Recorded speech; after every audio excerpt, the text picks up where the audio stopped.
Hi folks, welcome to the live review session. We're going to be talking about integration by parts, trigonometric integrals, and trigonometric substitutions tonight, so focusing on those techniques of integration. If you have any questions along the way, there's a chat box over on the right hand side. Please post your questions in there and I'll be happy to answer them. So without further ado, let's get started. So we're going to start with integration by parts. And in particular, the formula that you need to know is this UdV integral that equals uv minus the integral v du. So another way you can kind of denote this is the f of x, g of x, and basically this is kind of reversing the product rule process.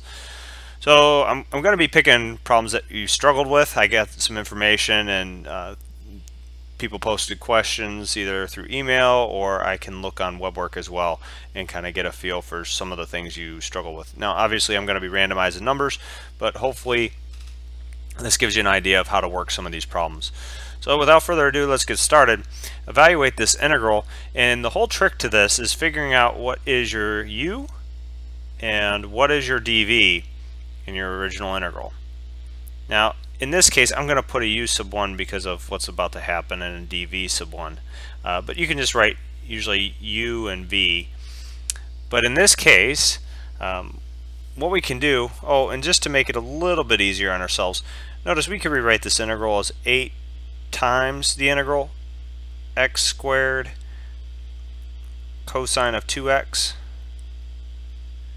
dx. So now, looking at this, one thing that people struggle with is what's u, what's dv. When you have a problem of this sort, basically what's going to happen is we can bring the x power down and kind of make this an easier integral along the way. And we know we can go either way with the cosines and sines when we have those in our integrals. So usually those are the better bets for dv. Not always, but usually. It's different when we have things like arctangents and natural logs where we don't know the antiderivative. That's the cases where we choose those as u, and when we'd have x being the dv. But in this case, since cosine has like a periodic derivative, meaning it cycles over itself over time, that's usually your better choice for dv. So in that case, what that means is u1 is going to be x squared, and dv1 is going to be cosine of 2x dx. Therefore du1, well, what would that equal? Well, we just take the derivative of the u1 term in terms of x, so it's going to be 2x dx. And now v sub 1, that might be tricky, and so I'll talk about that real quick. So to go from dv1 to v1, we just need to integrate cosine of 2x. So I'll do that over on the side for those of you that don't remember how to do it. Now usually I use a u substitution, but since we were using u's and v's here, I'll use a w substitution. Notice if we let w equal 2x, then dw equals 2 dx. So that means dx can be replaced with dw over 2. Okay. There's a few different ways to write that too, so just because you see me solving this integral this way doesn't mean it's the only way. So you have cosine of w, and then remember dx is dw over 2. So this whole thing becomes just 1/2 the integral of cosine of w dw. And I don't know much, but I do know this antiderivative. This antiderivative is just going to be 1/2, and it'll be sine of w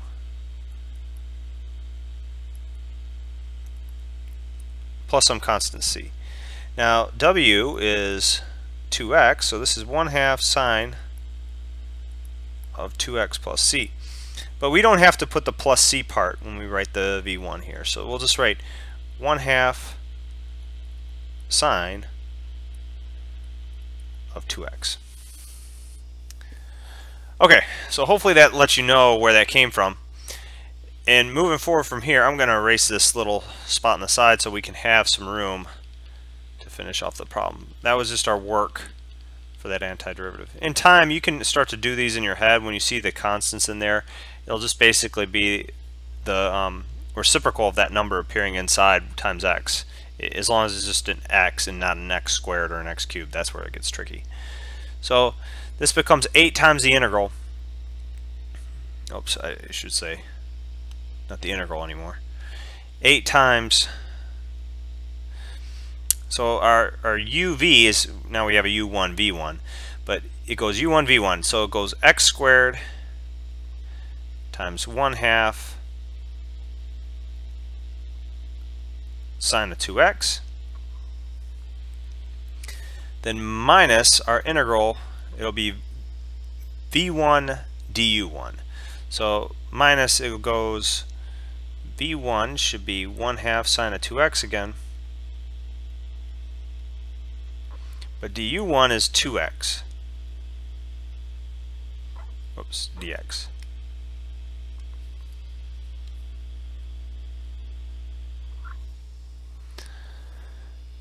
Okay, so you can simplify that a little bit, and we'll close off that parentheses. So notice we can distribute this 8 to each thing, each term. So 8 times 1/2, that'll give us, in the first part, we'll get 4x squared sine of 2x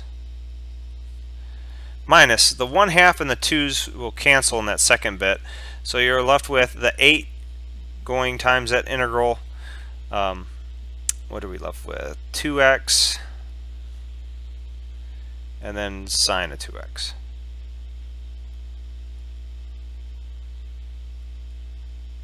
dx. Okay, so now it might seem, oh, well, that didn't work because we don't know how to integrate this last term. But notice we've decreased x. Oops, I don't know why I put the 2 there. Sorry about that.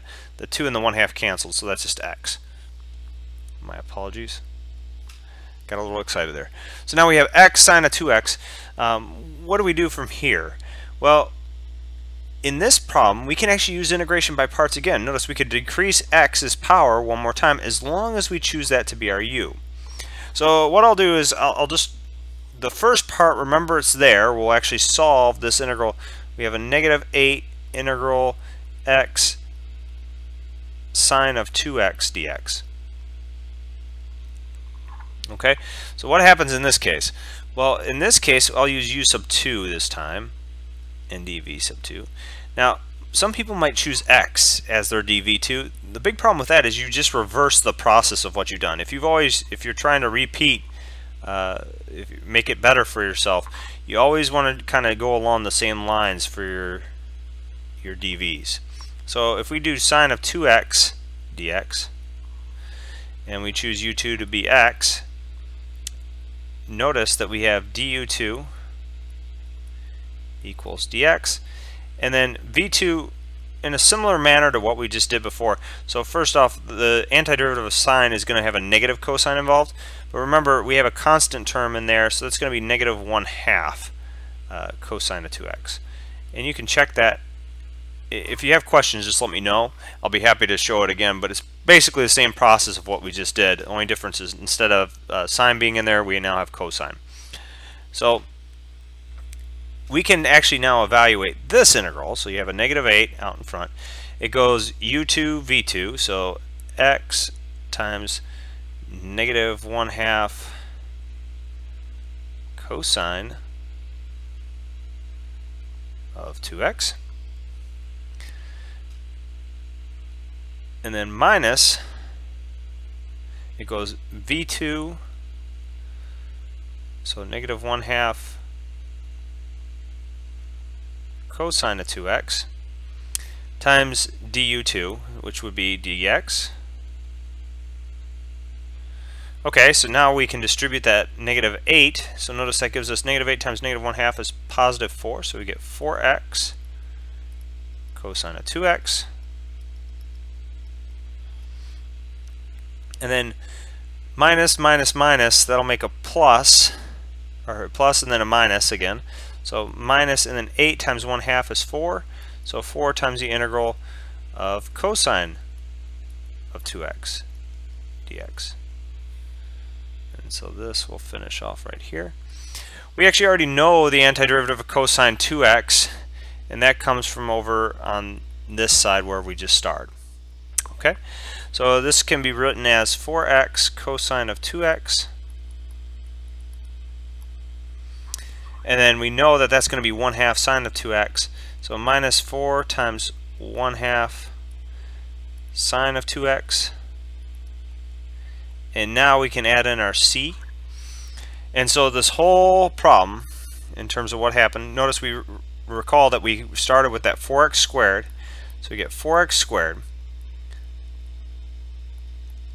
sine of 2x, then it goes plus 4x cosine of 2x,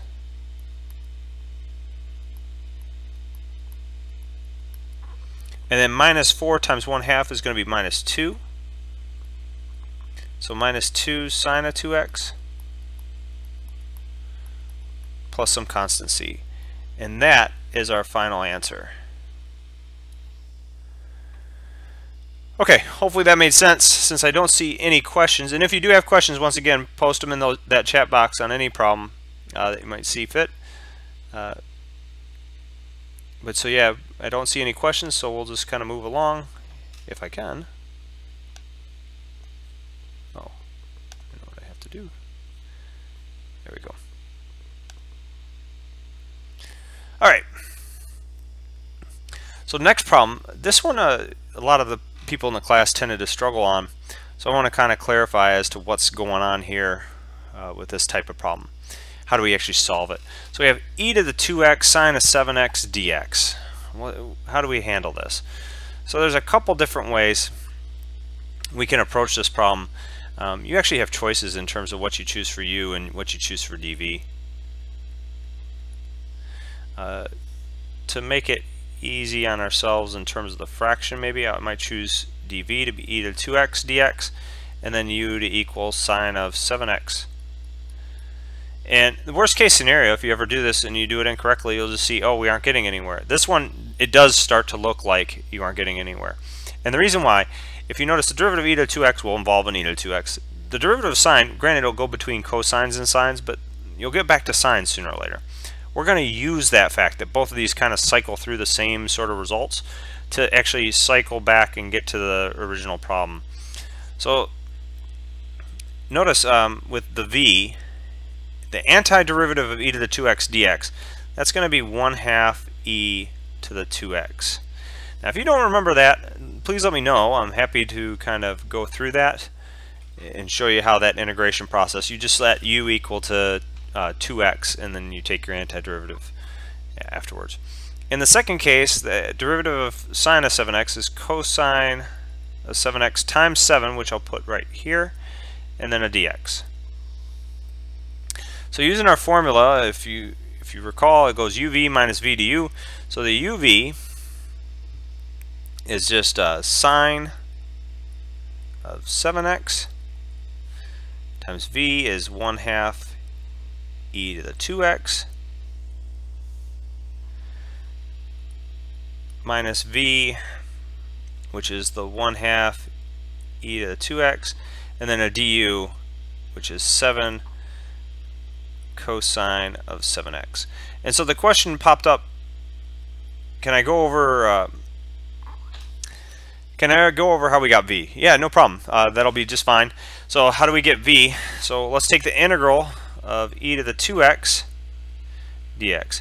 Now we know the antiderivative of e to the x is just e to the x, but when we have a 2x up there, it's a little bit different. And there's a couple different ways to do it. The way I'll kind of go through it, let u equal to 2x. That means du equals 2 dx. And that means if we solve for dx, you get dx equals du over 2. And so what happens? Well, this means we can rewrite this integral as e to the u times du over 2. You can pull that 1/2 out in front. You get 1/2 e to the u integral du. And the antiderivative of e to the u is just e to the u. So this is 1/2 e to the u plus c. And recall that e to the u was equal to 2x. So this is 1/2 e to the 2x plus c. Now, hopefully that made sense. If not, let me know. actually, I want to try and generalize this idea a little bit more. If you have, let's say this is just in general, I'll change the 2. If you just have some constant, let's say a, notice how this thing changes is just, and the same thing kind of holds for what we did with the sines and cosines before. Notice all I'm doing is changing every 2 to an a. So the whole idea is, regardless of the constant, if you have the integral of e to the ax, you can always just write the antiderivative as 1 over a times e to the ax plus c. That's kind of what I was using to do that one very quickly. So it's more of a general formula that works every single time, rather than trying to go through every case over and over again. So hopefully that makes sense in terms of the shortcut on that. So notice though, let me rewrite, I'm going to brush this up a little bit. So we have, and I'm going to rewrite the beginning too. This is actually quite important in this problem. We have the integral of e to the 2x times sine of 7x dx. And you are welcome. If you have any more questions, just please ask them. That's what I'm here for, is the main thing, is just to answer questions. So we can rewrite this thing as 1/2 e to the 2x sine of 7x minus, notice we have a 7 and a 1/2, so I'll pull that 7/2 out in front. So we got 7/2 times the integral e to the 2x cosine of 7x dx. Okay, so taking a look at this one, I'm going to erase this stuff over on the right hand side.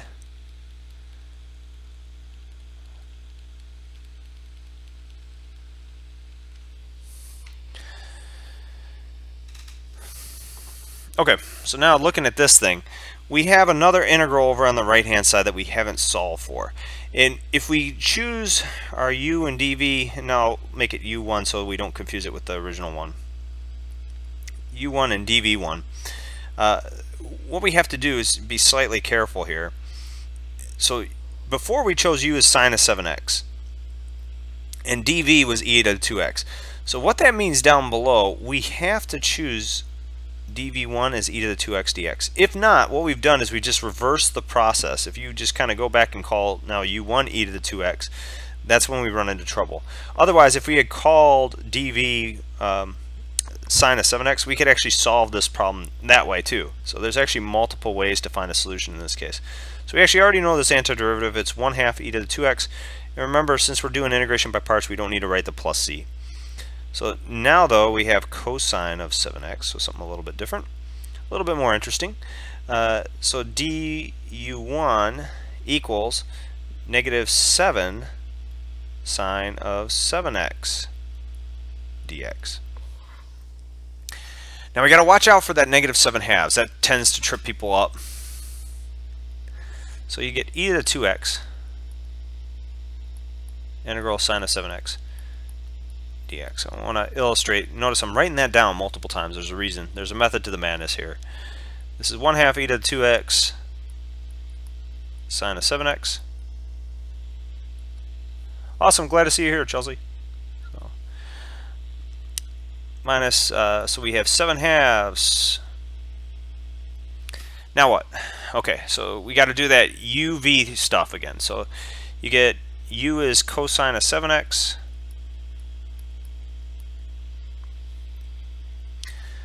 times 1/2 e to the 2x minus, okay, so what's our next bit? It goes v1 du1, so that'll be the integral 1/2 e to the 2x and then -7 sine of 7x, and then I'll close that off and put a dx there. And then I'll close off the parentheses there as well. So this is getting pretty nasty now. And you might say, oh, we got to do this again? What's actually happening? Well, actually, our integration stuff is pretty much done. It might not seem like it. I'll kind of explain why in just a minute. So when we're looking at this business here, I'll rewrite the first integral, e to the 2x sine of 7x dx equals. Now I'm going to do some brush up in terms of what's happening. This is 1/2 e to the 2x sine of 7x. So notice no integral there. And we have a 7/2 times a 1/2, so that makes minus 7/4. And then we'll write it as e to the 2x cosine of 7x. And now we need to distribute that negative 7/2 to that second integral. Okay, so you have negative 7/2 and then you have a negative and another negative 7/2. So that'll make another minus. So 7/2 times 1/2 is 7/4 times another 7 makes 49 over 4. So that'll be minus 49 over 4 times the integral e to the 2x sine of 7x dx. Now this is the tricky part. Let me kind of change colors up here so we can kind of emphasize what's going on. Notice our integral on the left hand side that we're trying to solve. That's e to the 2x times the sine of 7x. And notice there's only one of those. I don't have a constant there, but that means there's only one integral. On the right hand side, the one integral we haven't solved, notice that is the same exact integral. The only difference is we have minus 49 over 4. So here's what we do. Okay, so we do a little kind of math trick. We add 49 over 4 times that integral e to the 2x sine of 7x dx to both sides. So plus another 49 over 4 times the integral e to the 2x sine of 7x dx. And I'll show you what happens. So first off, kind of make a little bit of a spot right up in here. You have 1 plus 49 over 4 of those integrals, the e to the 2x sine of 7x. So we actually, what we do is we can write this as 1 plus 49 over 4 times that integral, e to the 2x sine of 7x. And all this equals, notice we've gotten rid of, those parts cancel out now. So those are gone. So what we're left with is just a 1/2 e to the 2x sine of 7x. And then minus 7/4 e to the 2x cosine of 7x. So I know it's kind of crazy, but what's happened is we've come up, and don't let your eyes fool you, that's a perfect 4 right there. That's a 49 out of 99. So we can actually add those two terms together. Rewrite 1 as 4 over 4, and so you get oops, 4 over 4 plus 49 over 4 makes 53 over 4.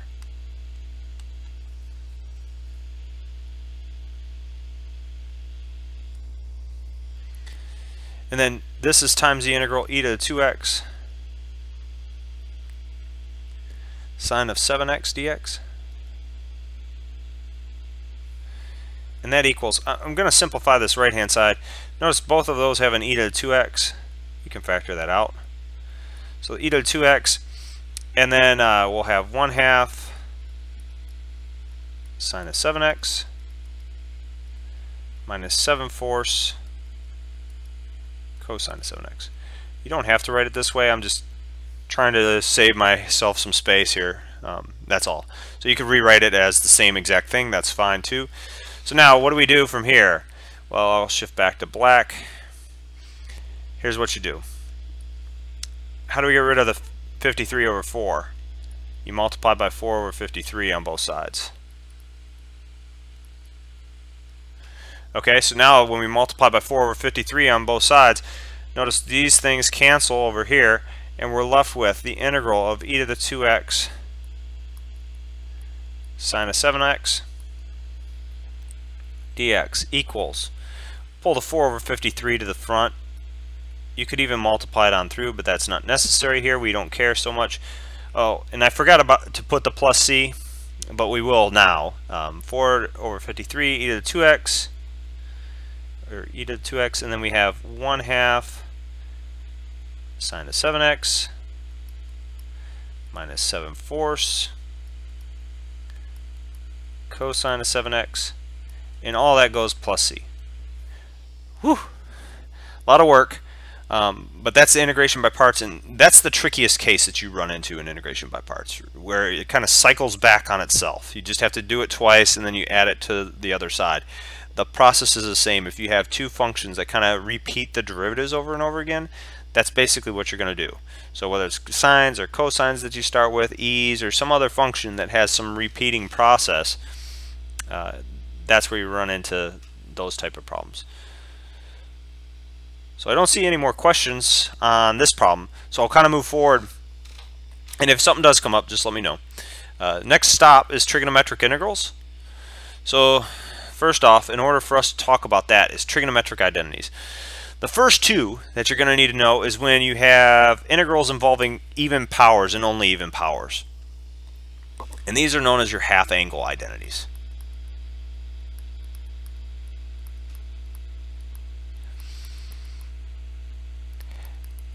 Now, worst case scenario, let's say you don't remember them, there is a way to actually use this thing called e to the I theta. So Euler's kind of formula here. So there's something that talks about this. I don't want to get too far off in the weeds, but you can use this idea of cosine theta plus I sine theta to prove these results right here. Basically, you're going to try and square cosine, so you want to try and get a cosine 2 theta, and there's a couple ways to go about doing that. You can get a couple of these identities out right away just by taking e to the I theta and squaring it and seeing how that behaves. Not necessary to remember that. If you just remember the formulas, that's good. If not, if you want to derive them, that e to the I theta, it pops up. Actually, the reason I mention it, it's really important in like diff-EQ. So if you take differential equations, you're going to see that pretty frequently.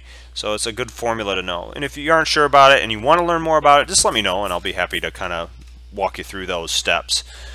The other identity is the one that most people do know, is the sine squared plus cosine squared theta equals 1.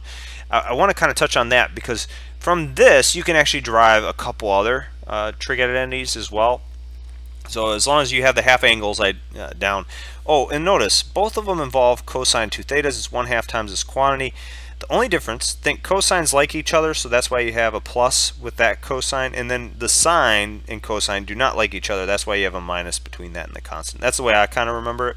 If hopefully that works for you. If not, just try and find a method that kind of works for you as well. You're allowed to write this stuff down though, obviously, so I'm fine with you if you don't memorize it, but you use it enough, you'll start to get all these down. Same thing with sine squared plus cosine squared equals 1. You can get the other trig identities that are kind of important coming up from this. So if I divide every term, notice if I do it to both sides, I got to go every term essentially. If I divide every term by cosine squared theta, let's check out what happens. So you can rewrite this first term as sine of theta over cosine theta, quantity squared. The second term is just 1. And the third term, and I'm making one assumption that this is defined for all values of theta, which isn't completely true because you do have these places where it's undefined, but that's okay. We'll be able to work that out as well. Sine of theta over cosine theta, that's tangent. So we can rewrite this as tangent squared theta plus 1 equals 1 over cosine is secant theta, so you can write this as secant squared theta. Notice we just came up with another trig identity. So that's the idea with a lot of these. You're just coming up with trig identities left and right. But if you know sine squared plus cosine squared theta equals 1, just remember if you divide by cosine squared on every term, you can actually get the other tan squared theta plus 1 equals secant squared theta if you don't have that memorized. And actually, if you divide everything by sine squared theta, you get the other one involving cotangent squared and cosecant squared. So you can derive a lot of these on your own. And the main ones, though, is kind of if you really want to prove the half angle, you can use the e to I theta. You can even derive sine squared plus cosine squared from that e to I theta idea. So a lot of fun stuff that can come from that one formula. But so assuming we have those identities, so the other ones here and here will come into play big time, especially when we get to trig substitution. Understanding those is going to be vital. So let's try and solve an integral now. So we have evaluate the integral sine cubed 14x cosine to the fourth 14x dx. So with this one, I know it takes a little getting used to with the trig stuff. Think about this. The derivative of cosine is sine, but derivative of cosine to the fourth, you get like a 4 cosine cubed, so we can't just say u equals cosine to the fourth of 14x. So ideally what we want to do is set u equal to something like cosine or sine. And there's a trick. Since we have an odd power of sine, these are a little bit easier. What we do is we make a replacement. And so what I mean by replacement, we rewrite this first as sine of 14x times sine squared of 14x, and then cosine to the fourth of 14x. Oops, that's a 14x and then a dx. And why would we do this? Well, we're going to use that idea of remember, sine squared theta plus cosine squared theta equals 1. That means sine squared theta equals 1 minus cosine squared theta. And in turn, we can replace theta with 14x. So we're left with sine of 14x. This whole thing becomes 1 minus cosine squared of 14x. And cosine to the fourth of 14x dx. Okay, if you want to distribute that cosine to the fourth on through, you can. It's not necessary, but it's a possibility if you like. So you can rewrite this as sine of 14x goes cosine to the fourth of 14x minus cosine to the sixth of 14x, and then we have a dx. So now the tricky part, what's our u? Most people will say, oh, it might be cosine to the fourth, it might be cosine to the sixth. Really, try and keep it simple on these. So in this case, what we're going to do is we're going to let u equal just cosine of 14x. Then what does that mean? Well, du must equal negative 14 sine of 14x. Or in other words, in a dx, if we solve for dx, notice we get dx equals du over negative 14 sine of 14x. So this integral becomes sine of 14x. This is going to be u to the fourth minus u to the sixth. And the dx is du over negative 14 sine of 14x. Well, isn't that nice? Because the sine of 14x here and the sine of 14x there cancel. We can pull out the negative 1/14th. So negative 1/14th times the integral. This is u to the fourth. Oops, sorry, I got a little ahead of myself.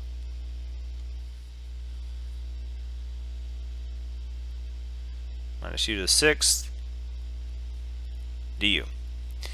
And we should know those antiderivatives. You just use that anti-power rule kind of idea. So you have negative 1/14th. The antiderivative of u to the fourth is u to the fifth over 5. Or you can write 1/5 u to the fifth. Either or works for me. Alright, u to the fifth over 5. Minus the antiderivative of u to the sixth is u to the seventh over 7. And all this has a plus a constant c. So now all we need to do is plug u back in. So you get negative 1/14 u to the 5th, so that'll be cosine to the 5th of 14x all over 5 minus cosine to the 7th of 14x all over 7, and then plus a constant c. Don't see any questions on that one, so hopefully that went pretty smoothly. So how do we handle this next one? Sine of the 4x. Anyone know the difference? You can toss it in there if you happen to know what to do. So the way we can break this up is write this as an integral of the sine squared of 4x, the quantity squared, dx. And recall, sine squared of theta equals 1/2 1 minus cosine of 2 theta. So that means this integral equals, we'll have inside 1/2 1 minus cosine. Now it goes to theta, but notice theta is 4x. Our theta right there is 4x. So 2 times 4x gives us 8x. And we're going to square all that.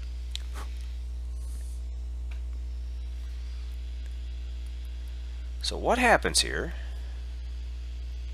is we get a new integral. In our new integral, we'll have to have a 1/4 because you square the 1/2, so you get 1/4. And we have to use that expansion, so hopefully you remember a minus b, the quantity squared. It does not equal a squared minus b squared. It's a squared minus 2ab plus b squared. So we get 1/4 times this whole quantity. We get 1 minus 2 times cosine of 8x. And then plus cosine squared of 8x. And then we toss in a dx there. Okay, so that's just using our expansion of a quadratic. So now what? Well, we can pull the 1/4 out. Don't know much, but the integral of the 1 should be easy. Well, actually, we can do this as separate integrals. So we can do an integral of dx minus, you'll have 2 times an integral of cosine of 8x dx, and then plus an integral of cosine squared of 8x dx. And with that cosine squared bit, that's what I'm going to kind of touch on real quick up top. Cosine squared theta, half angle identity, once again, because it's an even power and there's no odd power to work with. That goes 1/2 1 plus cosine of 2 theta. So that last integral we can simplify even more too. So 1/4 times the integral of dx is just x. So then we go minus 2. I'm going to leave that integral, cosine of 8x. We can solve that in just a second. Plus, so now this integral becomes 1/2 cosine squared of 8x would be, we have another 1/2 here. Oh, I already put the 1/2 in, sorry. 1 plus cosine of 2 theta, but notice theta is replaced with 8x. So that's cosine of 16x. And then we have a dx. Okay, so we can close off that parentheses there. Now we can distribute this 1/4. So notice we get 1/4 x. Minus 1/4 times 2 is going to be minus 1/2. And then the integral of cosine of 8x. So the antiderivative of cosine is sine. And so we have sine of 8x. But think of it this way. We want the derivative to be cosine of 8x. So if you slap an 1/8 right there, you can get it. If you want to see the u substitution, please let me know. I'm happy to do it. Just trying to show you some shortcuts along the way. So in the other integral, we got to break it up some more. So we got to take that 1/4 times 1/2, so we get plus 1/8 times, we have the antiderivative of 1, we already know is x, okay, and then plus we'll have the 1/8 again, and we need the antiderivative of this cosine of 16x. So the antiderivative of that is going to be 1/16, antiderivative of sine, so it'll be sine of 16x, and plus c. If I lost any doing the u substitutions, just let me know. I'm happy to go through that. But yeah, at the end of the day, if you wanted to brush this up, you can. This is fine as is. But notice you have a common term of 1/4 and 1/8. So 1/4 is 2/8 plus another 1/8 makes 3/8 x. So you can rewrite this as 3/8 x minus, so 8 and 2 makes 1/16 sine of 8x.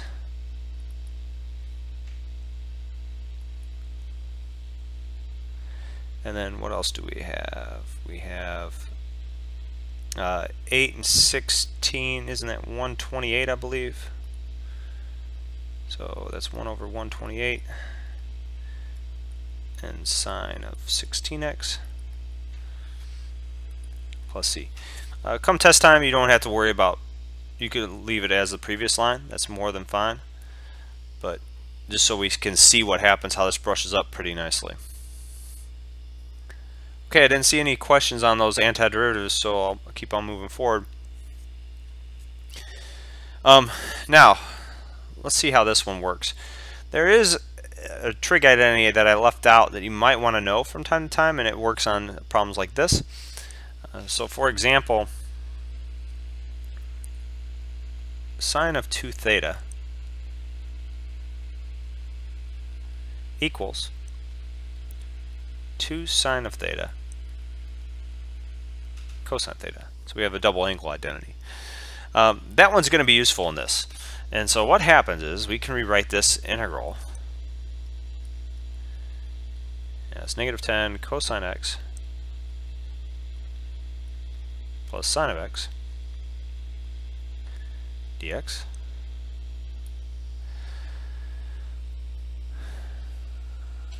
all over what would we have here? So it would be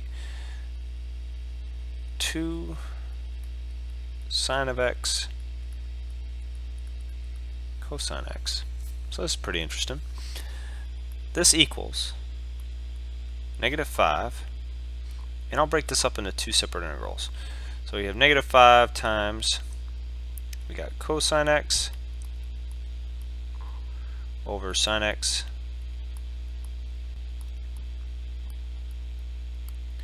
cosine x plus an integral of sine x. Oh, I got a little sloppy here. I need a dx right there. Sine x over sine x cosine x, and then we have a dx. Okay, the reason why I had you see this one, it was in the homework, and the reason I put it in the homework is this is an integral that pops up over and over, especially when we get into arc length and things like that. So we can break this down, obviously. So this becomes 1 over sine x, right? So there's a 1 here, and this is 1 over cosine x. So our integrals will have a -5, and then our integral, first off, 1 over sine of x, that's just cosecant of x dx. And plus our second integral is 1 over cosine, which is secant x dx. Now these aren't your normal everyday integrals. You might have seen them in Calc 1. It's just the basic, I shouldn't say basic, it's a u substitution, and there's a slick trick to do the u substitution. So this is kind of a check to see the one trig identity is that 2 sine theta cosine theta, so just checking the trig identities, can they be used. But now the problem is, did you see this in Calc 1 or not? And it's kind of my gauge in terms of how we're doing. But it will pop up over and over again this semester, so I want to make sure you're aware of the integral itself. So the antiderivative of cosecant is one that some of you might know off the top of your head. If not, I'm actually going to show you where it comes from. So it is tricky. So I'm going to go cosecant of x. I'll put the dx here. But I can multiply by 1. And the way I'm going to call this one is cosecant of x plus cotangent of x. And then cosecant of x plus cotangent of x. And you might say, why the heck am I doing that? Well, when I multiply that cosecant to each term, notice I'm going to have basically the derivative of the denominator sitting up in the numerator. That's kind of the reason, that's the only reason really for it. And in the second case, when we take secant x, you're going to have this secant x plus tangent x, secant x plus tangent x sitting right here. Oh, and let me slap the dx on at the end. So what happens here? And I'll show you, and hopefully we all can see how this works out. So this goes -5. This is the integral of, so you have cosecant squared of x plus cosecant x cotangent x all over cosecant x plus cotangent x plus an integral of secant squared x plus secant x tangent x all over secant x plus tangent x. And then we have a dx. Oh, I need a dx in that first one too. So put dx right there.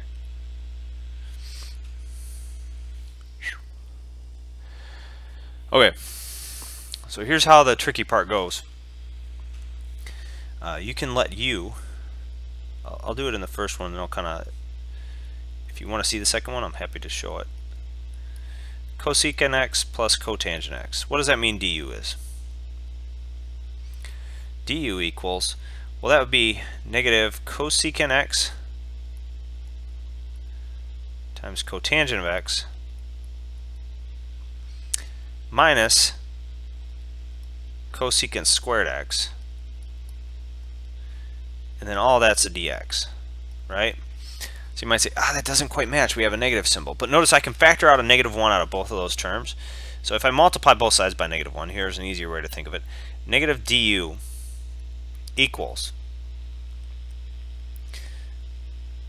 cosecant x cotangent x plus cosecant squared x, and then all that dx.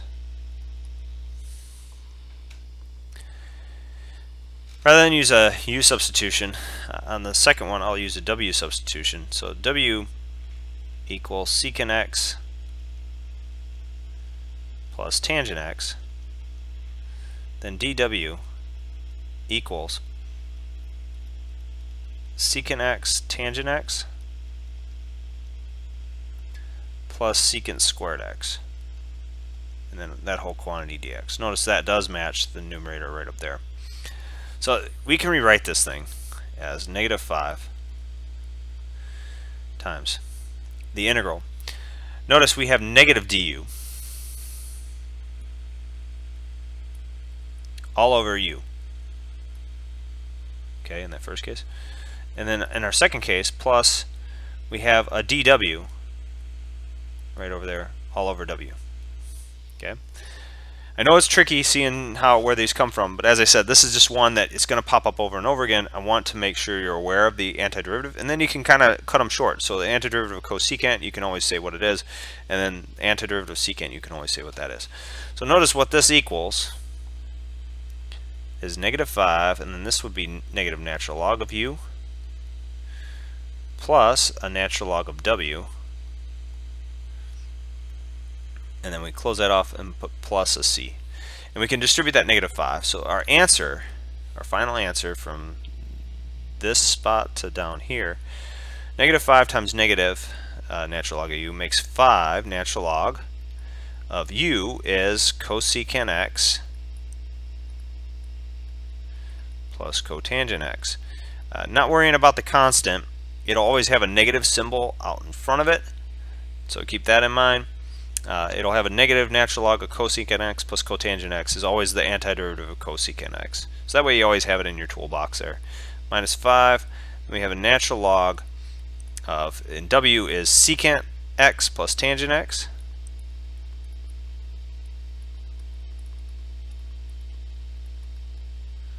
We can close that off so that, don't worry about the negative symbol because we would distribute that -5. So the antiderivative of secant x is always going to be natural log of secant x plus tangent x. You can always use that, write it down, keep it in a safe place. It's going to be popping up over and over again. So all that plus c. So that is our final answer. Whoops, sorry about crossing that piece off. And we are good. Okay, so tricky one there. Now what we're ready to do is move on to trig substitution, I believe. And so with trig substitution, there's a whole bunch of things going on here that we got to worry about. First, the types of expressions that we see, and then we want to try and see what are the substitutions. So if you have square root of a squared minus x squared, the usual substitution is x equals a sine theta. And the reason for that is the a sine theta, notice that gives us, when we plug it in for x, we get a squared sine squared theta, so you can factor out an a squared and you're left with 1 minus sine squared. That 1 minus sine squared can be replaced with cosine squared. Little FYI, that isn't the only substitution here. You can actually also use x equals a cosine theta. Your restrictions on your range for theta differs a little bit, but if you use that, you can still come up with an answer. The only difference is you're going to have sine squared theta equals 1 minus cosine squared theta. So you have some options here in terms of what your choices are for finding solutions. So this is the more common option. And the reason why is because the derivative of a sine theta is going to be positive. It's going to be a cosine theta. Your option 2, though, you could also use a cosine theta. Basically what we're trying to use is that trig identity later on down the road. But assuming that we have a sine theta, what that means is sine of theta equals x over a. So if you have to draw an associated triangle, you have a, so this means x has got to be the opposite side, a has to be the hypotenuse, so that means this is square root of, well, it goes a squared minus x squared just by the Pythagorean theorem. Okay, so there's your associated triangle. Notice we get, that's, hey, cosine looks like it's going to involve that square root of a squared minus x squared, and that's what's happening. So we're trying to make the substitution so our integration can turn out to be easier. That's essentially all it comes down to. In a similar manner, you can let x equal a tangent theta when you have square root of x squared plus a squared plus x squared. So yeah, so I see a question, could I go through the last 3 steps of the last problem? Sure. So going back to the last problem,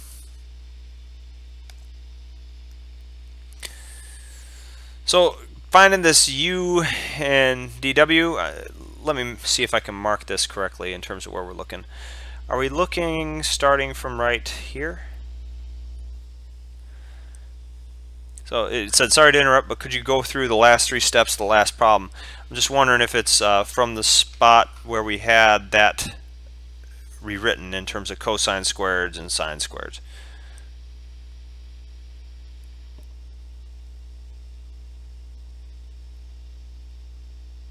Okay, so from the next step on over. So we see this right here, and I'm assuming as long as we understood, so the real spot is right here on forward. So there's an antiderivative that I know about, and that antiderivative is du over u, or 1 over x, and so that always equals the natural log of u. Okay, so plus a constant c. And you might not believe it, but if you remember, if we take the derivative, so I'll put derivative of natural log of x equals 1 over x, right? So that's what most people forget about, is that, hey, this is kind of the backwards notion. So you're working in the reverse direction, so you have that 1 over x is what you're starting with, or du over u. Just you can move the du over. This can also be written as 1 over u du. And hopefully that looks a little more familiar. That's just essentially the same thing as 1 over x, so your antiderivative has to be natural log. Okay, so when we move that on down, you have -5, you have that negative symbol out front, so you can move that out, and that's where this negative piece comes from, right there. It came from that negative there. And natural log of u, that's all that we did. And the only difference in the second one is we just changed the variable. It's w instead of a u. So hopefully that, if I lost you, just let me know there. And hopefully if you didn't see how this worked out, why could we make this substitution? So notice this dw, I'll kind of segment it right there. That is the same thing as all this. Okay, so that's why we made that replacement. We took all that and just said, hey, that's dw, right? In a similar manner, when we said negative du, notice in this piece, sorry for it being kind of blotched out there, but that matches all of that, right? And I could put parentheses to make it look a little bit more. Same thing here, put parentheses to make it look a little bit more similar. So notice we can replace all this with negative du. So that's where those values came from in the first place. And now we're just using that property of what the antiderivative of 1 over x is, essentially. And so just different variables. Now, the rest, what is u? Let me see if I can kind of draw that line. There it is. So u is cosecant x plus cotangent x. So all we did here, notice we got to distribute the 5 to both spots. So you have -5 times -1 makes 5. Okay, natural log, and then u is just replaced with this cosecant x plus cotangent x. In the same manner, the w, if you notice, is right there. And so what we're going to do, we got to distribute that -5 in front, so you get -5 natural log, and then the w is replaced with secant x plus tangent x. So that's what we did right there. Okay. Let me know if there's still some questions on that. I'll try and clear them up. I'm glad you're asking. Hopefully you see the main things is where dw and negative du came in. Rather than divide them on both sides, I wanted to make sure we saw some different formatting for that. If not, I can go back and divide them and show you how all that works out too. So just let me know. Okay, so this makes sense. Good. So now moving forward with the triangles, let me go with a different color now. In this case, as I mentioned, we had options in the first one. You still have options in the second one. You could use x equals a cotangent theta and still work out different bounds once again. But at the end of the day, I'd recommend a tangent theta because your derivatives are going to be positive. Same thing with the x equal a secant theta in the third case. One of the main differences, since you have a plus symbol, you might see x squared plus a squared and a squared plus x squared. Both of those mean the same thing. So in this one, what happens in our triangle? Well, you have x over a equals tangent theta. And remember, tangent theta, you have the SOHCAHTOA thing going on there.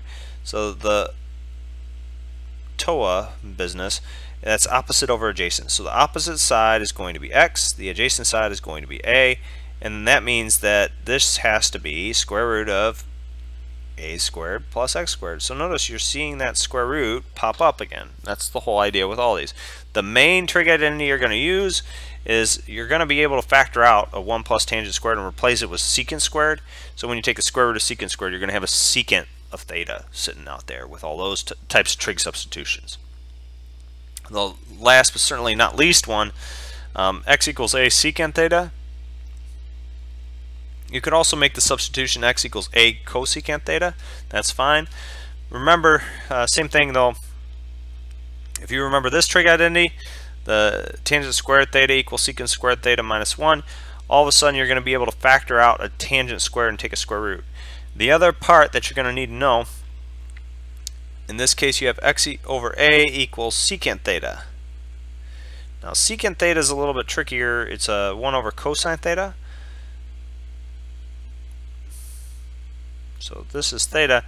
That means we start with the hypotenuse. So you get x here, and you get the adjacent side would be a, and that means this is square root of x squared minus a squared. So we have that term that we started with over here. If you're ever struggling which one goes which, go back to the identities. Notice the 1 minus sine squared theta, you start with the constant. That's what this a is going to represent. This is just a constant in every case. So if you start with a constant and then subtract off that x squared, that's what we're looking for. So that would be the case where we have a sine theta versus the last one. We start with the variable and finish with the constant. That's where we have the a secant theta. Those are the two tricky ones, I'd say, if we number these 1, 2, and 3, distinguishing between 1 and 3. If you see a plus, it's just x equals a tangent theta. That works. Now, you do have options, though, just letting you know. Just because you see it done one way doesn't mean it's the only way. So let's see this in action. How the trig substitutions can be difficult at first. Once you get the hang of them, they do get a lot easier. So notice we have a constant first. This is essentially our a squared is what we're looking at. So if we look at that, if a squared equals 4, that means a equals 2, right? And so we have x equals, well, this should be 2, and then since we start with the constant, we just talked about that, that's going to be 2 sine theta. Now the one part you didn't see before, we need to calculate dx. So what is dx? What's the derivative of this? 2 cosine theta d theta. Okay? So keeping that in mind, we have to make some replacements. And the reason why we chose, once again I mentioned we could choose 2 cosine theta, but notice that would be negative 2 sine theta. So we have a negative to worry about in those cases. Just a little bit more tedious, I guess, would be the right word. Oops. Dx is what we start with up here. So this is 2 cosine theta d theta. X is 2 sine theta. And then we have square root of 4 minus 2 sine of theta, the quantity squared. Now, just realize that when we, well actually I'll write it out for this step, I probably won't in the future. But we can cancel off the 2's. So we have cosine theta d theta. You have a sine of theta. This becomes square root of 4 minus 4 sine squared theta. We're wanting to use a trig identity. I mentioned that before. On these square roots, you're trying to pull out the trig identity that you can. So this becomes cosine theta d theta sine of theta. Now in order to use that trig identity, we got to factor out that 4. And notice we're left with 1 minus sine squared theta. Winner, winner, chicken dinner right there. We have an identity we can use. So this is cosine integral of cosine theta d theta. We have a sine of theta. Square root of 4 is 2 times the square root of 1 minus sine squared is cosine squared theta. And notice when you take the square root of cosine squared, you're going to get the absolute value of cosine. Now I should be careful. I'll be a little lax here. So technically you'll get, oh, and I'll pull the 1/2 out in front. You should get an absolute value of cosine of theta. But for the purpose of what we're doing here in terms of how we restrict the bounds and things like that, notice if we go from negative, so this is the important part. When we take that and we go negative pi over 2 less than or equal to theta less than or equal to pi over 2 for our sine bounds, the cosine theta is always positive. Okay, so that's why we can drop that absolute value and make it just cosine theta. That's actually quite important, but it's kind of glossed over. And I don't want you to harp on that all the time. I just want you to recognize that it should be absolute value, but we've restricted the bounds on the thetas so this can work. So now, what does this do? Well, the cosine thetas cancel, and we're left with 1/2, and then we have d theta over theta, or another way to write 1 over sine theta is just cosecant theta. Hey, what do you know? That looks familiar, right? Or at least I hope so. If you're paying attention to the last one, we just took that antiderivative. So I won't go through that antiderivative completely, but I will tell you that this is going to be negative 1/2, and then we have a natural log, and then it goes cosecant theta plus cotangent theta. And then we'll have a plus c. And you might think we're done, but we're not. Okay, the reason why, what did we start with? Well, we started with x's, so we're going to have some work to do here. And the work is done with this x equals 2 sine theta. So recall that this is x over 2 equals sine of theta. So that means we can draw a triangle. Here's your theta, and it goes opposite over hypotenuse, so that's opposite over hypotenuse. And notice this other component should match that square root of 4 minus x squared that we were trying to replace. Okay, so now we have some info that we can use. Trying to solve this integral, we take negative 1/2, natural log, cosecant theta. What is that? Well, so this is, if you recall, this is 1 over sine theta. So what that does is that basically takes the hypotenuse and we go over opposite. So hypotenuse over opposite is 2 over x. Cotangent theta is just 1 over the tangent theta. So instead of opposite over adjacent, it's now adjacent over opposite. So this will be adjacent side is square root of 4 minus x squared, and the opposite is just x.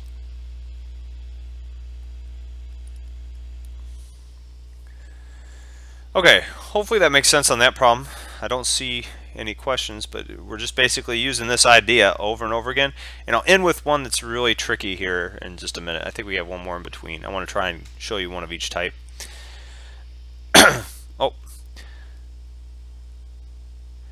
Yeah, so there's a great question. It looks smooth when you're doing it, but when I'm facing a problem on my own, that's tough. I agree wholeheartedly. There's a big difference. I mean, when it comes down to it, I've done this, so this has been around 15, 16 years since I've been teaching it, and so even longer since I've learned it. So you're talking thousands of hours of practice, right? It's going to be a lot more messy at first. So if you want, I'll try and slow these next couple down to kind of say, okay, what do I do and all that stuff.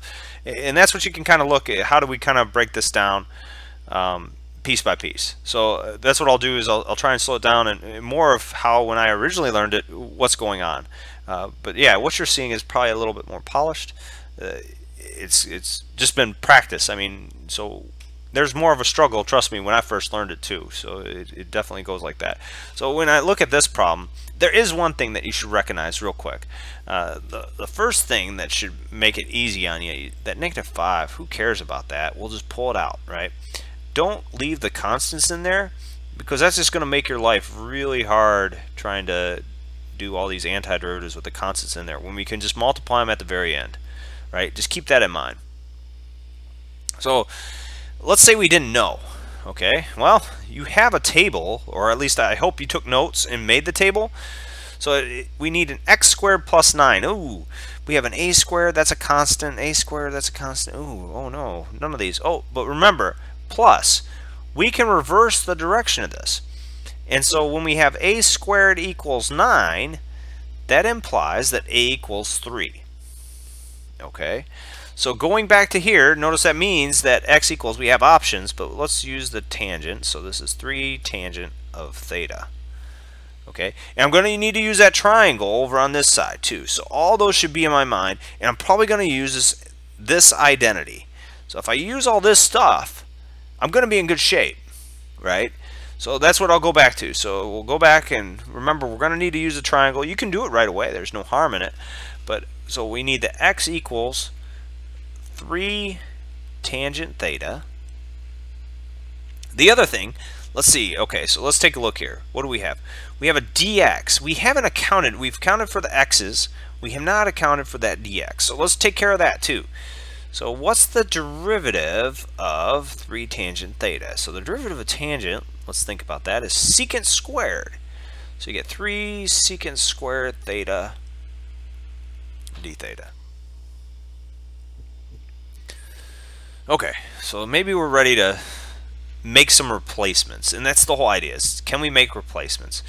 And if we don't make replacements for everything, then we have to go back to the drawing board a little bit. So this is -5.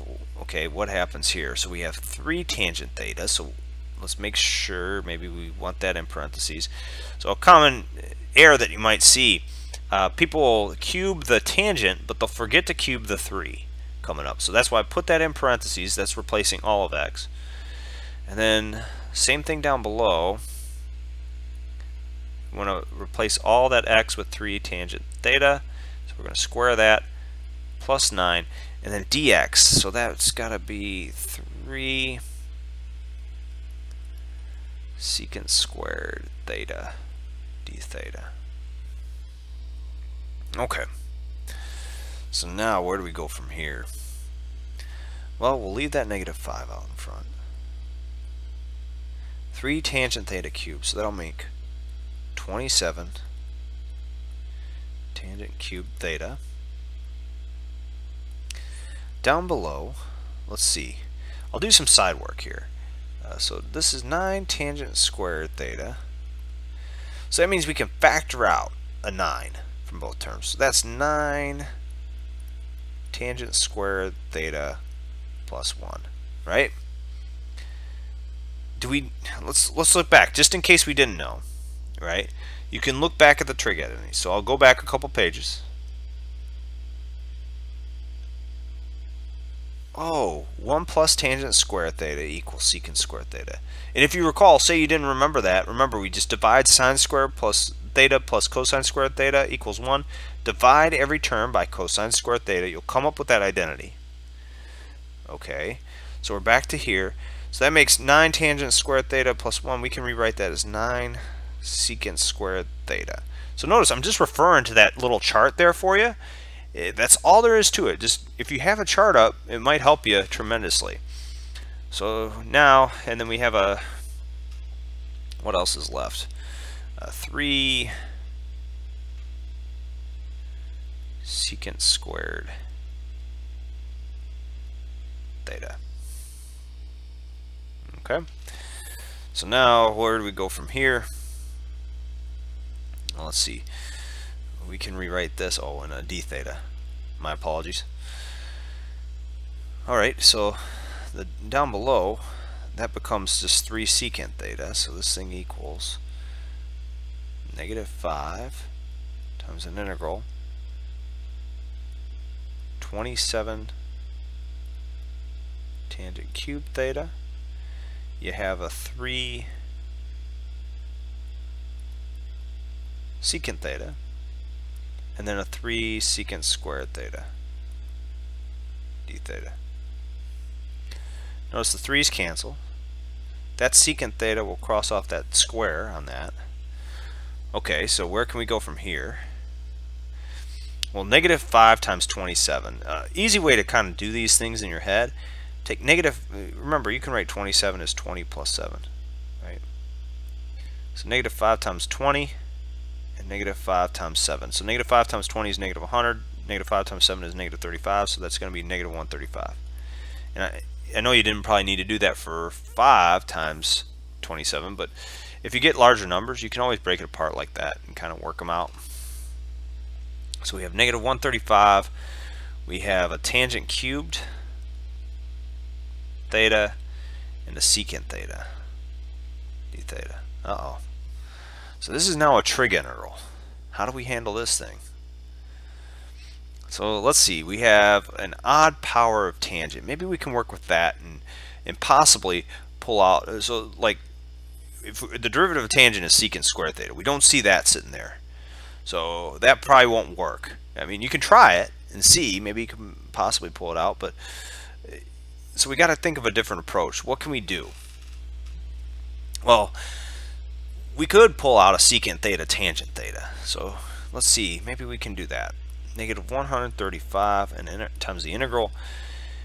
If we pull out a tangent squared theta, and then we're left with a secant theta tangent theta d theta.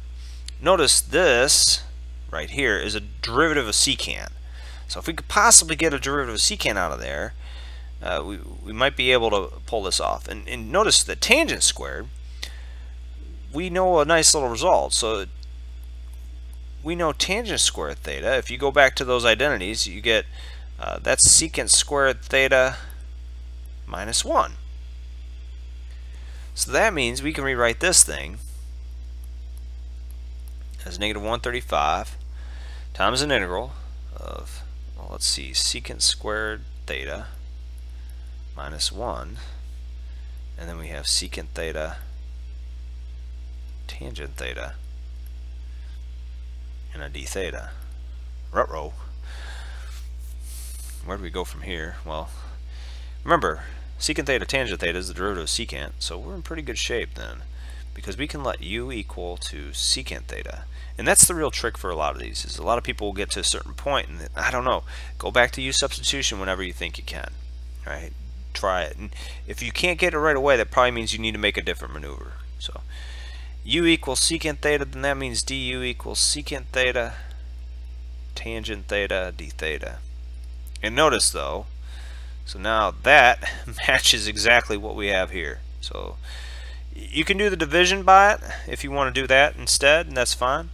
But just recognizing that it appears there's no constants involved because we pulled that negative 135 out in front. So we're in pretty good shape. There's no constants to divide by, so sometimes that's a little bit easier.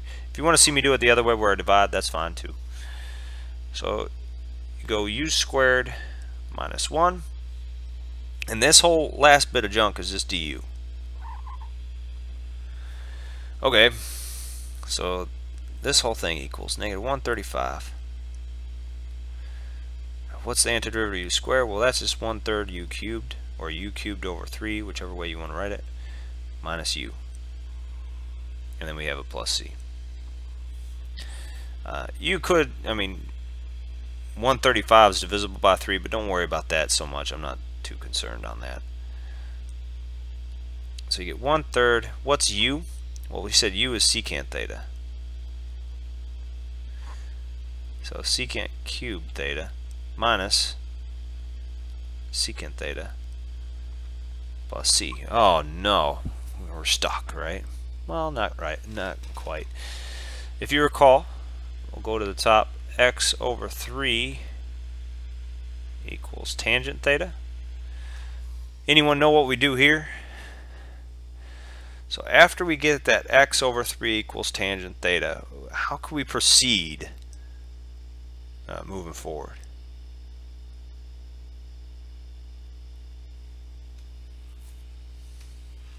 Has to do with drawing.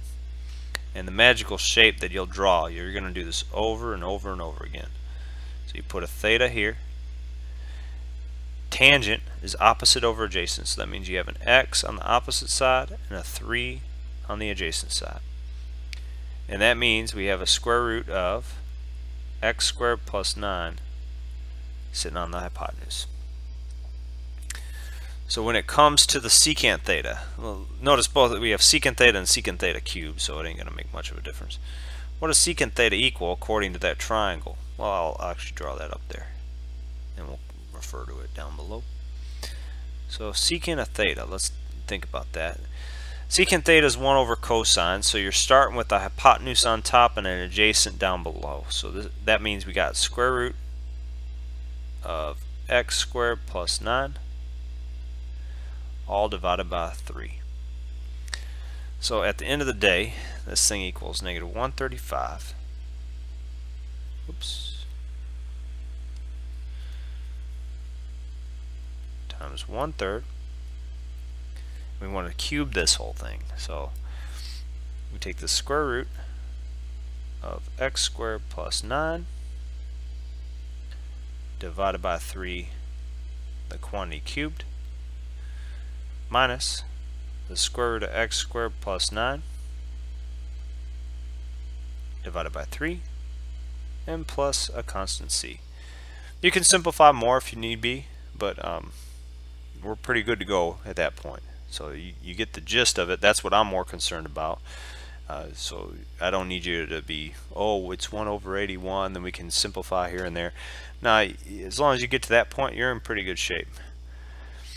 Now, I didn't go through and make many mistakes, but I was trying to refer back to where I'm pulling all this stuff. Obviously, the more you have in front of you, the easier it's going to be to look at one piece than the next, and so on and so forth. So keep that in mind. The more information you can have right at your fingertips or right in front of your face, in terms of hopefully you take down notes from those videos or whatnot, that's going to benefit you tremendously on these. This is the difference between Calc 1 and Calc 2. Calc 1 you can get by without knowing much on your trig.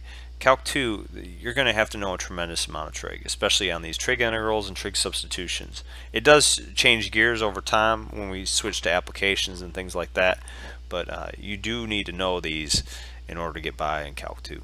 So I'm here to help too, though. If you have any trouble with trig, if you're struggling with that, just let me know. Stop by my office or ask questions on here. I'm happy to do another YouTube live just on trig if need be. So just let me know. Alright, I have one more question. This one's difficult. It's a little bit beyond what you see for the most part in terms of some of those problems. And the reason why, you don't have one of those formats that's listed from before. And there is a way around it though. And I'll kind of explain. This is going to take up some space in terms of what's going on here. So in order to do this problem, how do we proceed? Well, we don't have it in the format that we want. Right, because we have variables in 2 spots. We don't have a variable and just a constant. But we can make it get to that point. And the way we can do that is by this process called completing the square. And I don't know if you all remember completing the square. So you have x squared minus 4x. What we want to try and write that is in this form: ax minus b, the quantity square, plus some constant c. And what that tells us graphically, this would tell us if we have a vertical stretch or whatnot. This will tell us a vertical shift. So vertical, oh no, sorry, not vertical. That's the horizontal shift. Horizontal shift, vertical stretch, I should clarify, or compression, so shift here. And then this would be the vertical shift. And that's the reason we did it at first, but actually it has its place in calculus as well. So how do we go about doing that? Well, the a, notice what's times x squared is 1, so there's not much work there. We don't have to factor anything out. So we want to write this as x minus something squared plus, and it could be minus some constant. So in our case, we have a minus 4. And if you recall, if you go a minus b, the quantity squared, that's where you get the a squared minus 2ab plus b squared, right? So in this case, if we go x minus 2, and the reason why, when we multiply those two and multiply by that by another 2, if we go down to this formula, notice this becomes an x squared minus 4x plus 4. And you might say, oh Josh, no, we can't do that. And I'd say, you're right, we can't do that as is right now, so we have to take care of this little 4. So how do we take care of that little 4? Well, we subtract 4 at the end. So we go x minus 2 squared, that quantity squared, minus 4.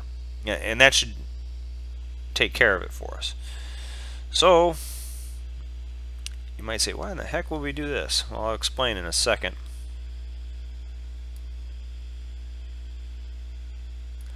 So we can rewrite this as x minus 2, the quantity squared, minus 4. Now, it doesn't look perfect, but we're a little bit closer to getting where we need to go. And the other one, you don't have to necessarily complete the square and the top one, but it might benefit us in terms of, for two reasons, for practice as well. So if you have x squared plus 2x plus 4, and we want to write it as x plus some constant squared and get 2x, well, notice that would be a 1 is what we need there. Now we had a plus 4, but notice when we square 1, we actually run into a problem. We've added an extra 1 because this is x squared plus 2x plus 1. So I can't just add 1 willy-nilly, so I have to subtract 1. So we'll subtract 1 from there. So this becomes x plus 1, the quantity squared, plus 3. And then I'll toss a dx right there.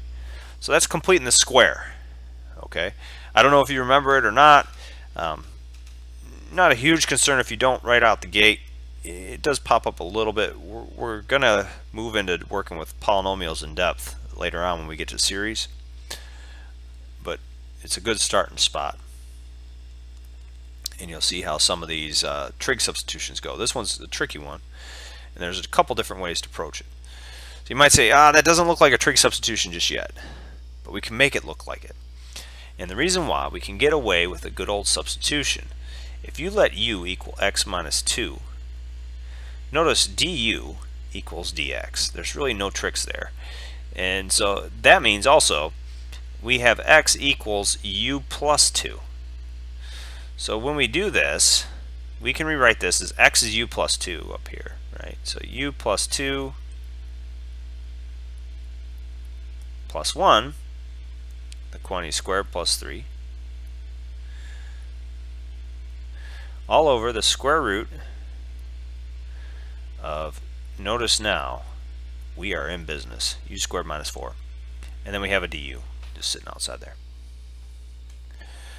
Make our lives a little bit easier yet, we could write this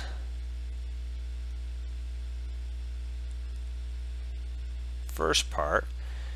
When we plugged in that u plus 2, you can write this as u plus 3, the quantity squared plus 3.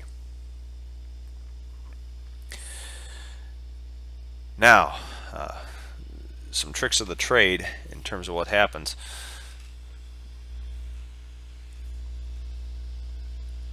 So this equals an integral. You can expand this. So this is u squared plus 6u plus 9 plus 3 all over the square root of u squared minus 4, and then we have a du. Okay, and to the 9 plus 3, let's simplify that just a little bit more. And we have 12. There's one part that should be where we can handle that antiderivative fairly quickly. Other parts you might not recognize. Some of you may recognize if I just left the 12 over u squared minus 4. If you do, awesome. That's really good. Some of you might not. I'll explain. If you know your antiderivatives off the top of your head, you could probably handle that where just a 12. But I'm going to break apart this into two separate parts. And the reason being,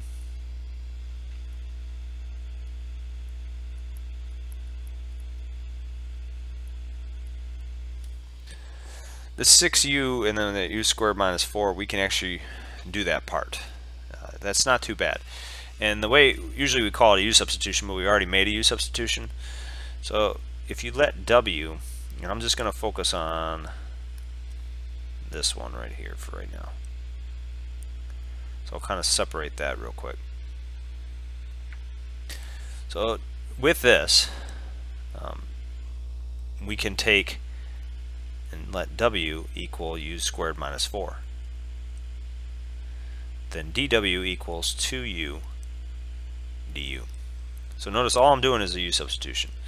So in other words, we have du, or actually let me write it this way, u du, because you see that u du sitting right here, equals dw over 2. So you can rewrite that integral as 6 dw over 2. That's a 2, don't let your eyes fool you. And then you have a square root of w. So notice that makes 3. And an easier way for us to write that integral that might help a lot of us is negative 1/2 dw. Now why is that useful? Well, moving forward we can just use our power, like the reverse of the power rule there. So in terms of the integration, so you add 1. So, oh, can I repeat why the absolute value cancels? Are you? I don't know where you're talking in this one, or is it the? So I see. Sorry, can you repeat why the absolute value cancels? Are you referring to this problem, or are you referring to the previous problem? If you don't mind me asking.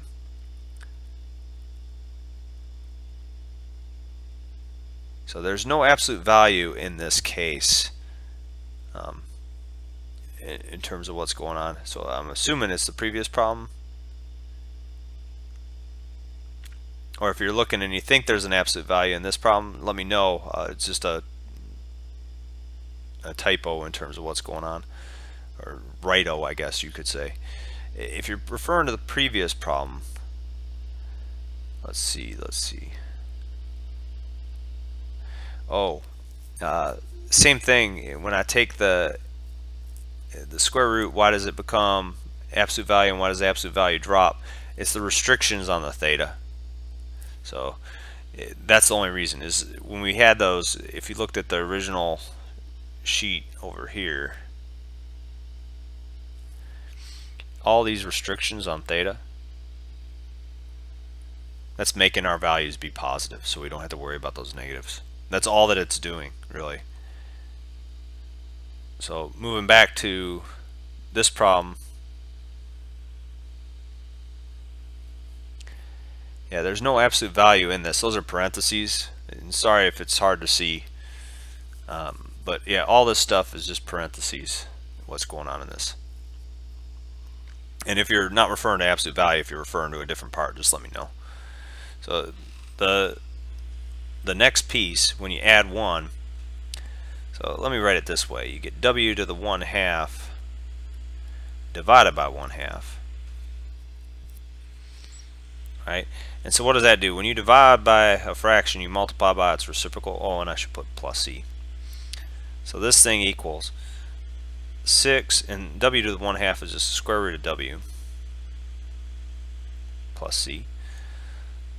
So that means that we have square root of w is just w is just u squared minus 4. So this is 6 times the square root of u squared minus 4 plus c.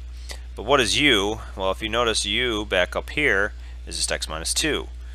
So that's 6 times the square root of x minus 2, the quantity squared, oops, minus 4,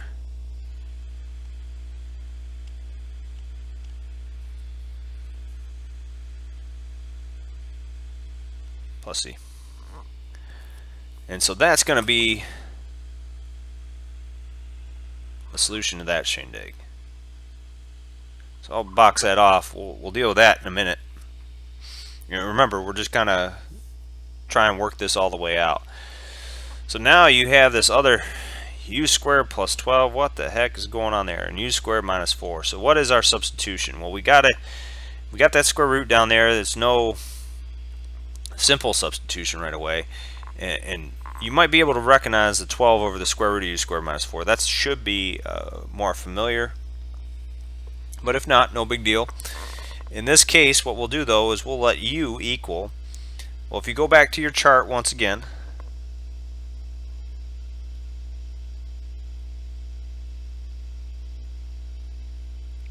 remember u is in place of a variable, so we got u squared minus some constant squared. So that means we're going to be talking a secant theta. Okay, so let's go back to that last page.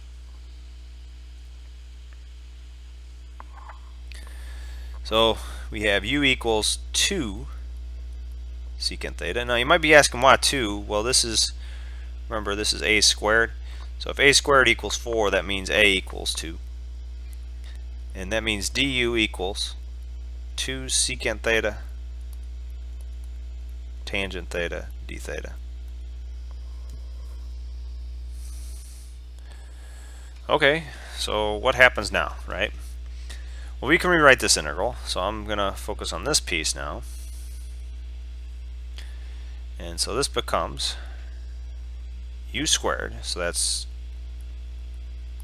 2 secant theta, the quantity squared, plus 12, all over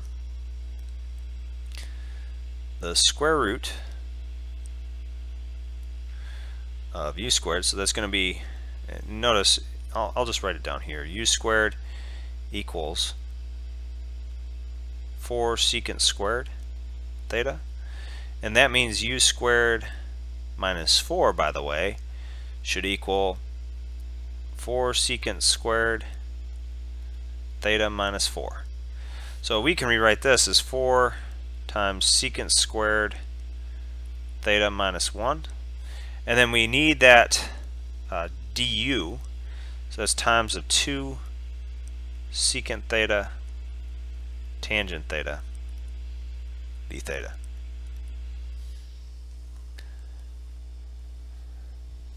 Wowzers. So where do we go from here? Well, that equals, so we have a 4 secant squared theta plus 12 all over this secant squared theta minus 1. Recall that that's tangent squared theta. So when we have the square root of 4 tangent squared theta, remember that's 2 tangent theta. I don't know why I did that. Sorry about my pen, kind of took a weird reroute there. So, and then all this is times 2 secant theta tangent theta d theta.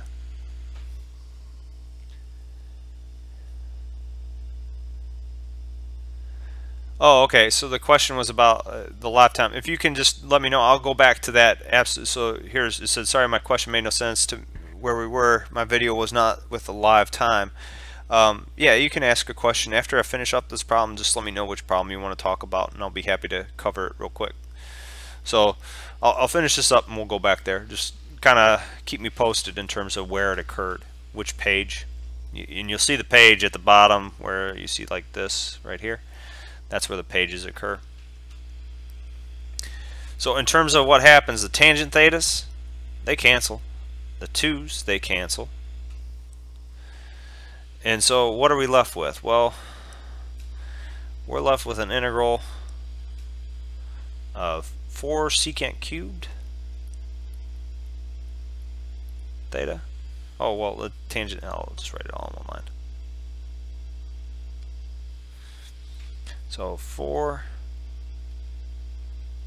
secant cubed theta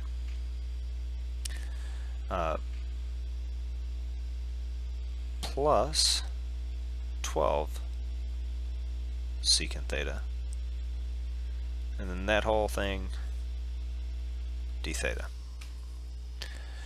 Now remember, this is just part of a whole integral, so we're going to have to piece this all together in a minute. Okay.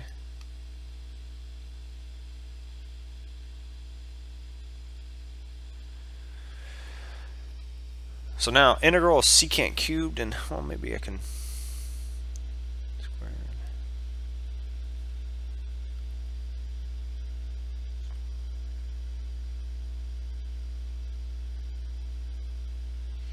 So yeah, now if we look at this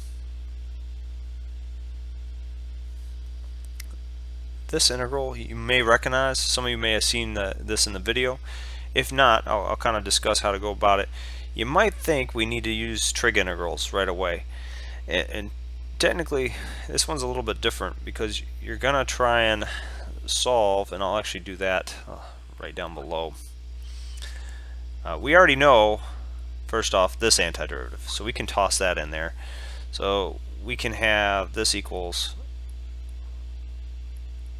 4 secant cubed theta. Yeah, most definitely. Could we pull out the 4? That's exactly right. That's where we're heading. That's perfect. So yeah, that was exactly where we're headed. Factor out that 4, and we'll deal with secant cubed theta in a second. The second one, though, the integral of secant theta d theta, we know that one. So this antiderivative, remember we talked about earlier on. So this whole thing should be 12 times the natural log of secant theta plus tangent theta. And we're going to have to come back and revisit it because we still have thetas involved. There's actually a lot of work that we're going to need to do, but we can finish that though at least. Okay, so now the secant cubed business. Oh boy.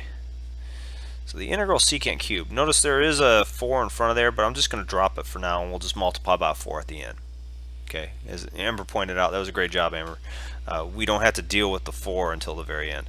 So if we're doing secant cubed, a little bit, so yeah, I see a question. I cannot read the page, but it was the dx over x. Oh, okay, so referring to which problem it was. Thank you. Chelsea, I'll go back and tackle that in just a few minutes. So with the secant cubed d theta, what we need to do is actually this integration by parts business again. But it'll be more like the, which one was it? The one where we did e to the x, I think it was like an e to the 2x and sine of 7x. It's going to be very similar to that. So u equals, well, we only know the antiderivative of secant squared theta, d theta. And so what we'll do is we'll go u equal to secant theta, meaning du equals secant theta tangent theta.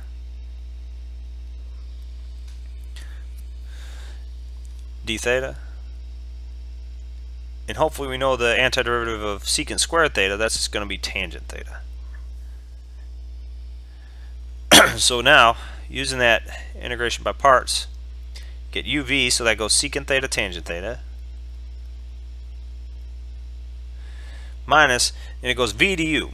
So notice when we multiply v and du, you get secant theta tangent squared theta d theta. And this might be tricky, but here's where we gotta pull a fast one. And so we used integration by parts first, and you can start with a trig integral and try and use that, but it's probably a little bit easier to cycle through with the integration by parts first. So now what happens is tangent squared, recall this is secant squared theta minus 1. So you can rewrite this as secant theta times secant squared theta minus 1, and then a d theta. So why is that important? Well, notice we began with an integral secant cubed theta d theta, and that equals the integral of secant theta tangent theta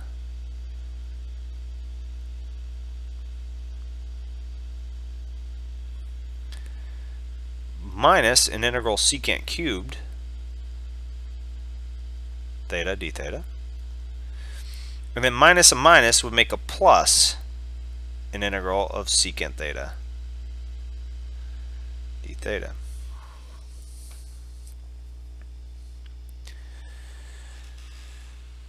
Now, taking a look at that, I'll switch to another color.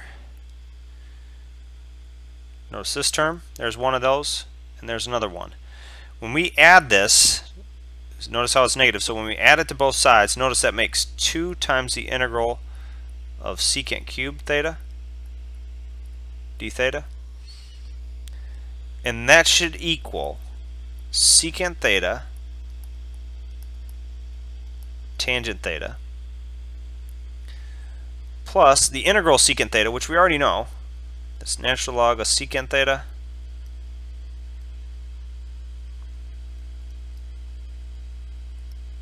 plus tangent theta.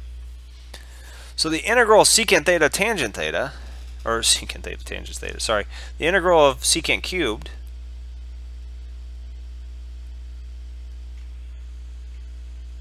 theta d theta equals, divide both sides by 2, and you get 1/2 times secant theta tangent theta plus natural log of secant theta plus tangent theta. And we would have to tack on a plus c, but if you notice, I have a plus c already sitting right there. So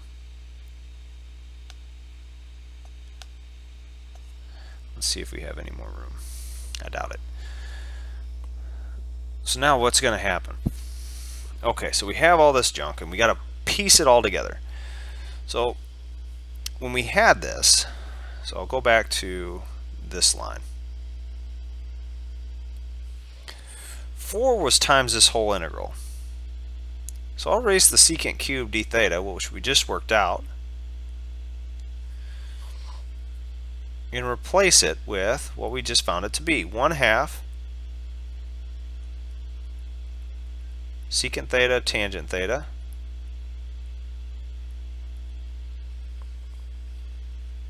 and let me rewrite this.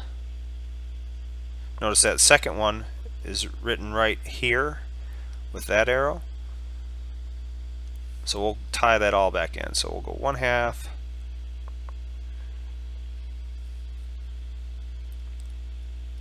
times secant theta tangent theta plus natural log of secant theta plus tangent theta. Close that off. Put it plus what that integral of secant theta was. Okay. So now 4 times 1/2, that gives us just 2. And hopefully y'all are good, because I'm going to erase this bottom part where we integrated secant cubed. So when you integrate all that,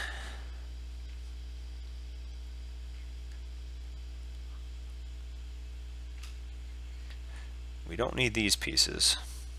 Those are just the integration steps.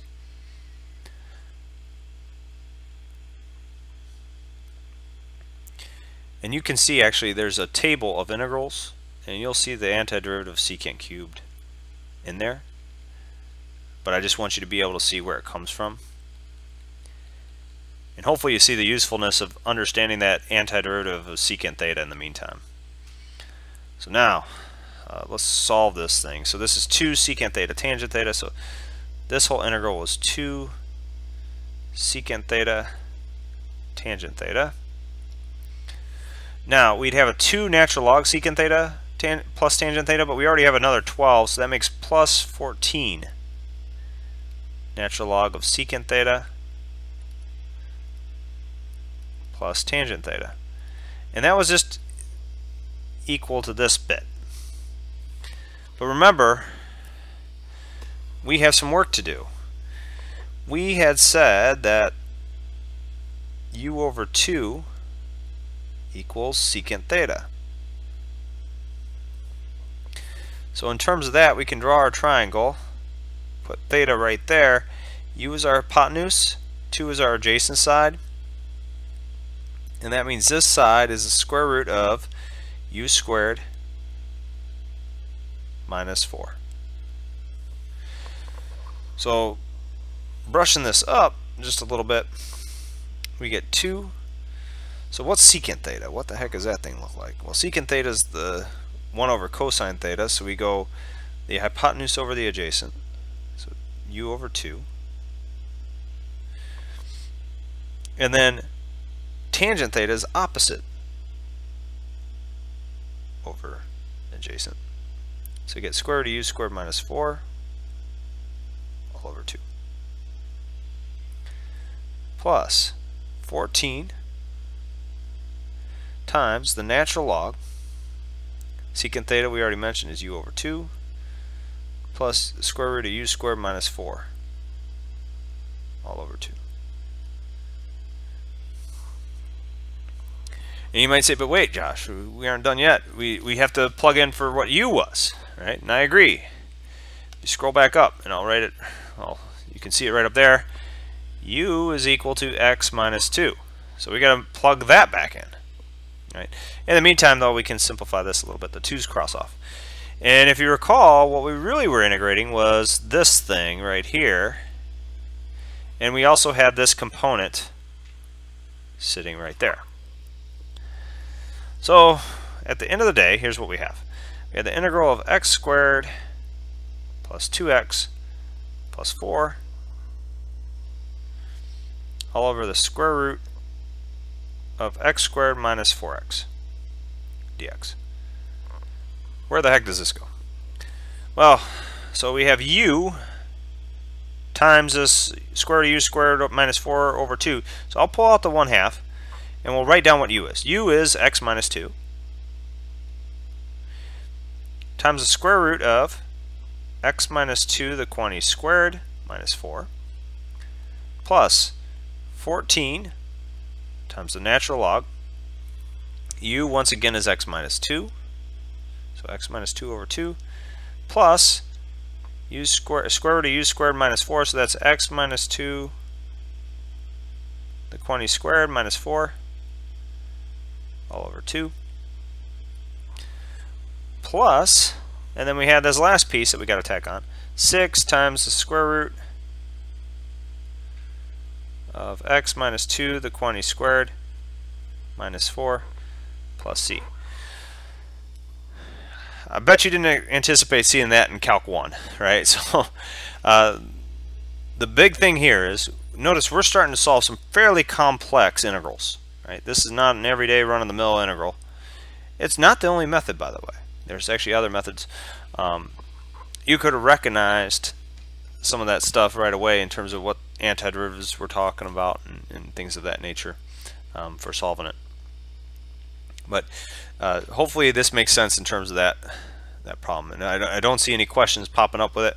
So I'll kind of move on to the question was about this absolute value. I cannot read the page, but it was the dx over x times the square root of 4 minus x squared. Okay, so I'll try and see if I can find that.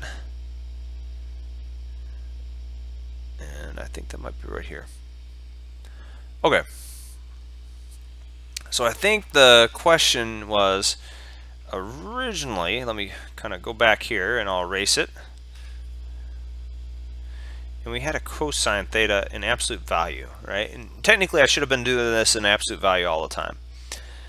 But I said, hey, you know what? We can actually drop this. And I'll kind of go by the reason why. If we go back to this, there's a restriction that I'm going to pull into play. Why we can get away with that. So that negative pi over 2 less than or equal to theta less than or equal to pi over 2. So negative pi over 2 less than or equal to theta less than or equal to pi over 2. So I'm actually going to go back to the unit circle. So notice that's the restriction. We're talking about the cosine. So here's your unit circle. Right? And remember, your x value will always be the sine of theta, or sorry, not the sine of theta, will always be the cosine of theta, and your y value, let me rewrite that. So your x value is always equal to cosine of theta, and your y value is always equal to the sine of theta. And if you label this you go 0, you go pi over 2, you can do pi and 3 pi over 2 over here, but another way to think of it is negative pi over 2.